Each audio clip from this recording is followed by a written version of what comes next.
ازيك يا صاحبي؟ عامل ايه؟ مش ملاحظ ان الايام بتجري بسرعه؟ كلنا بنحس ان الوقت بيجري بسرعه، يعني الواحد بيحس ان الاسبوع بيخلص قبل ما يبدا ومش بنقدر ننجز كل حاجه في يومنا. بس المشكله بقى مش في ان الايام قليله، دي في الحقيقه كتير. المشكله الحقيقيه في ان احنا بنضيع وقتنا على حاجات ما تستاهلش. فكر كده، كم مره فتحت وتتابع فيديوهات على التيك توك وتفتح الفيسبوك على الفاضي؟ هتلاقي ان الساعات عدت وانت ما عملتش اي حاجه. النهارده هنتكلم عن موضوع مهم جدا، موضوع لو ركزت فيه هتقدر تستغل وقتك صح وتحقق كل اللي نفسك فيه. هنتكلم النهارده عن فن إدارة الوقت، ازاي بقى تخلي كل دقيقة لها معنى ووزن في حياتك. يلا بينا نبدأ.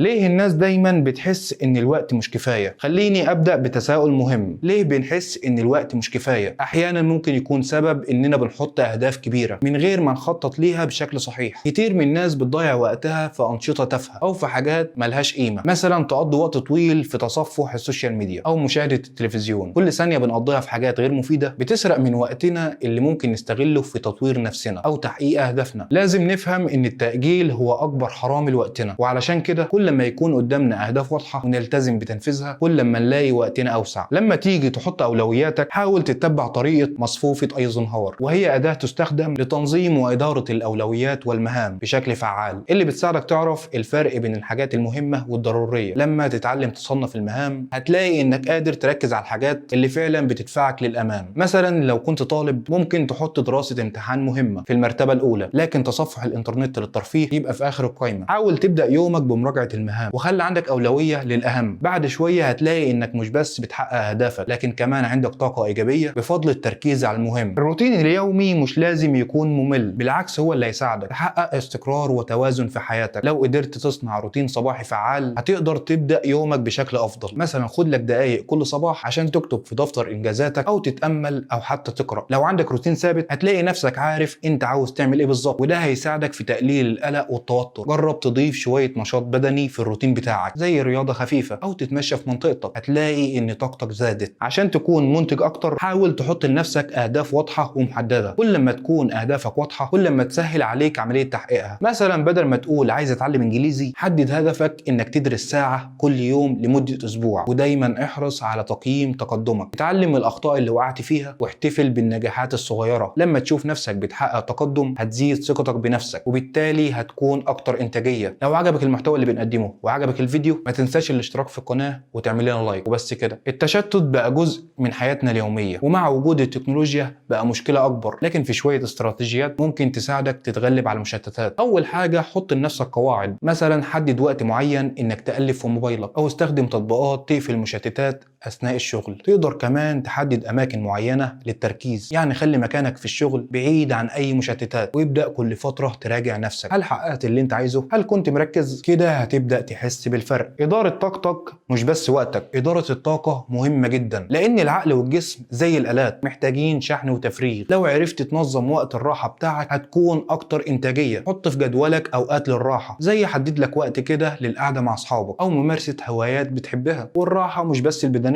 لكن كمان الذهنية. خد لنفسك فترات للتأمل والهدوء. جرب حتى إنك تحط في جدولك وقت للاسترخاء في الطبيعة، هتلاقي نفسك في حالة مزاجية أفضل. كلمة السر في النجاح إنك تقول لا. أخيرا لازم تعرف تقول لا لما تحتاج. مش كل طلب بيجيني لازم أوافق عليه، لازم أكون حذر في استخدام وقتي. أحيانا بتكون لا هي الجملة المهمة اللي في حياتك. قول لا للمشتتات، قول لا للمهام اللي مش هتفيدك. لو حسيت إن الطلب هيسرق من وقتك خليك واضح. كل ما تكون صريح مع نفسك ومع الناس هتلاقي إن وقتك بقى متاح أكتر لحاجات مهمة. في النهاية يا صاحبي الوقت هو أثمن حاجة عندك. عايزك تفكر في الوقت ككنز، كل دقيقة بتعدي بتأثر في حياتك. لو ما استغلتوش صح هتلاقي نفسك بعد سنين بتقول يا ريتني، بس لو استغليته بحكمة هتكون كل يوم أقرب لحلمك ولأهدافك. عشان كده خلي كل دقيقة لها قيمة. خطط ليومك، ركز في شغلك، ودايما اسأل نفسك إيه اللي فعلا مهم. وعلى فكرة نصيحة أخيرة، بلاش تحاول تعمل كل حاجة في وقت واحد، ركز على حاجة واحدة في الوقت ده وهتوصل. ويلا سلام، أشوفكم في الفيديو الجاي إن شاء الله.